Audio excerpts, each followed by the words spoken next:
For our next chapter, we're taking a bit of a pivot from all the math we've been doing to focus on data analysis and statistics. Please make sure to have a calculator because you're going to need it for all the things that we are going to do in this first lesson.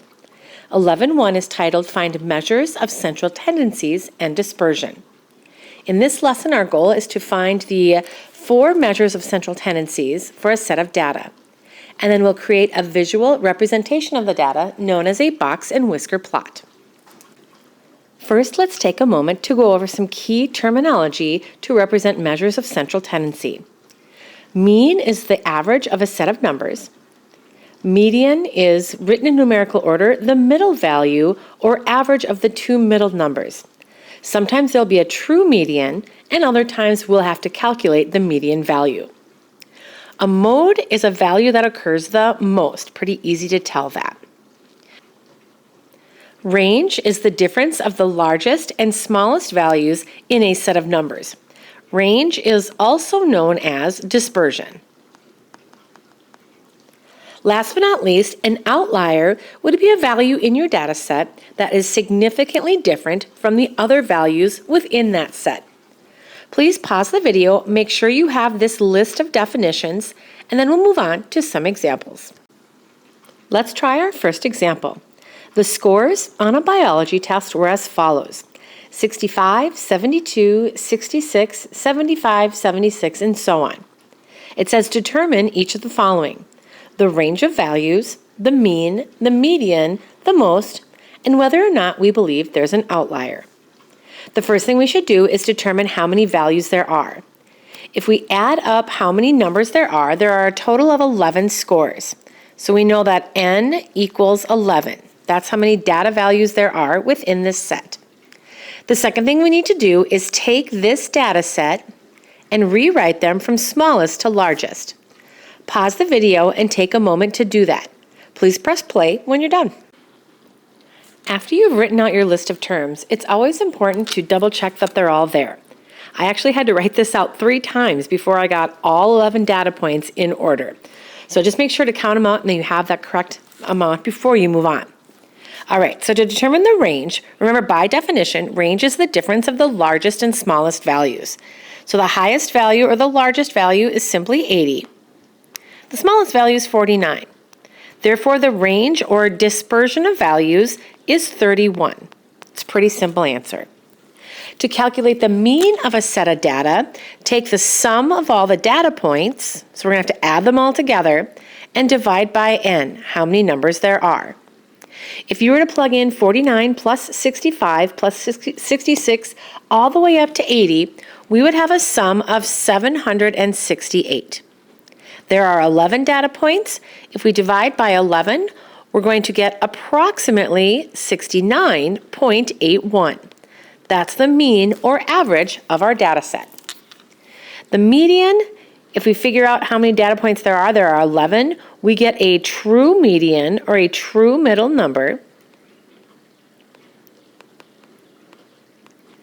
If you count from the right and left to find that middle value, if we count 5 from the right and 5 from the left, 72 is exactly in the middle.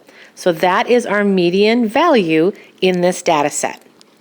Mode, you check to see if there's a value that occurs more often than others.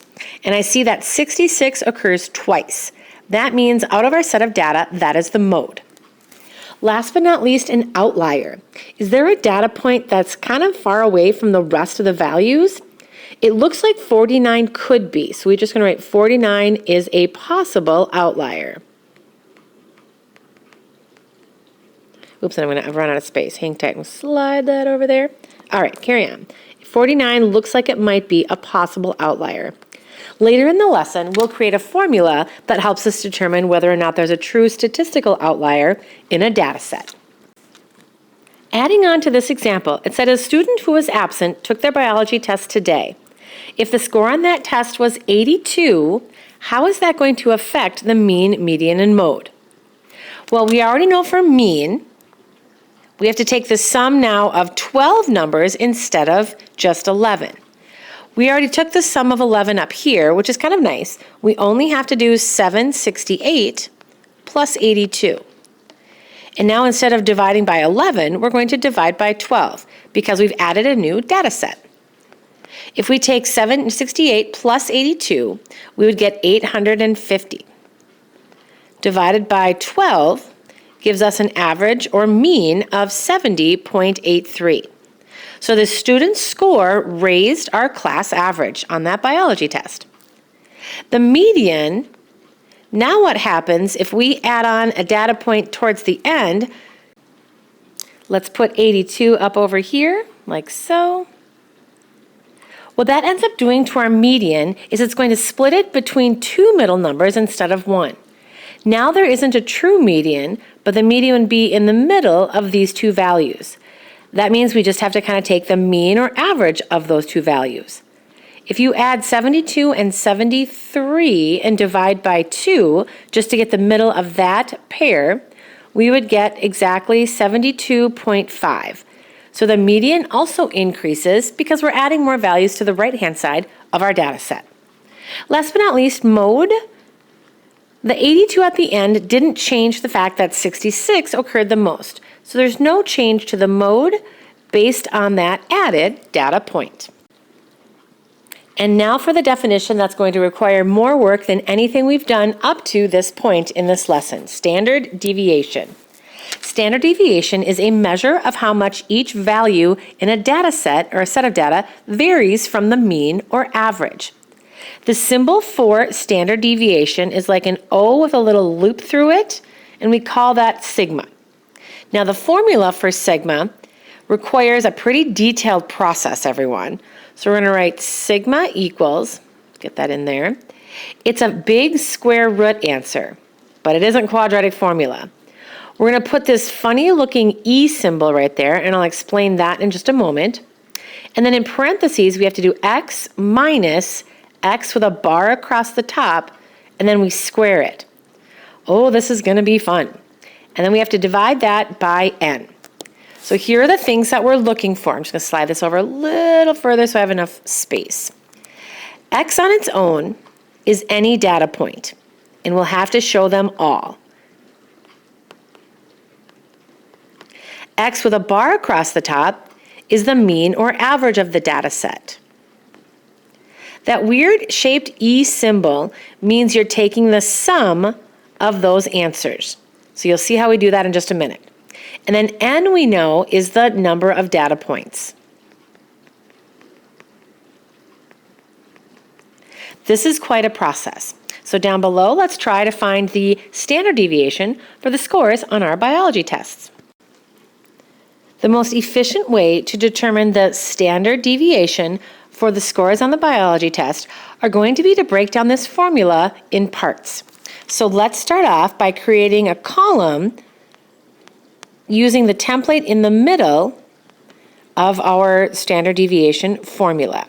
So X stands for each data point, X bar is the mean, N is the number of terms we have. So we know X bar, that's our 70.83 with that 12th data set. We know that N equals 12. There are 12 data points, including that new test that we just got today. X is each individual data point. So here's what this is going to look like. I hope you have enough room because you're going to need 12 rows or 12 lines for work. All right, so what we're going to do is start off with the first point. 49 minus 70.83. Notice I have it in parentheses. That's significant. And we're going to square that answer. Please grab your calculators and type that in. 40 minus 70.83 and square that answer. You should get 476.5489. Now notice that's positive, but when you subtract in that parenthesis, you did get a negative answer. So be careful. This is why parentheses are important. When you square a negative number, you get a positive answer. So we've done that once. We need to do that, yeah, you got it, 11 more times. Let's try the next one. 65 minus 70.83. Square that. And we should get 33.9889. take a moment, we're almost done with the video, so take a moment, pause, and see if you can generate the rest of the numbers in this column. We should have 10 more answers, and then we'll be able to finish up the rest of the standard deviation process pretty quickly. As always, press play when you're ready. Wow, you might need to take a moment after all of that writing. That's a lot of data. So technically, I suppose, if you recognize the process in this formula, once you list out all of those parentheses, remember that E symbol means we're taking the sum. What we need to do next is basically just kind of add all of our answers together. So that E symbol, that summation formula of x minus x bar. If we add all of these data points together on this right-hand side, we would get 897.6668. That's the sum of all of that data set. We're almost done at this point, thankfully.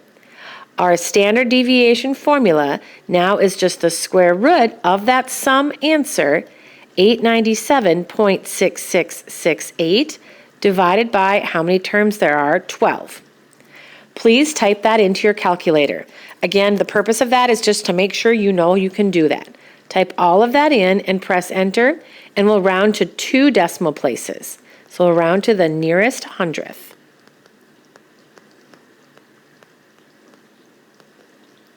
You may need parentheses around that denominator inside the square root. Our approximate standard deviation for this set of data is 8.65. Please make sure you can get that. And that's where we'll pause for our notes on 11.1. We'll finish up the rest of our notes in class.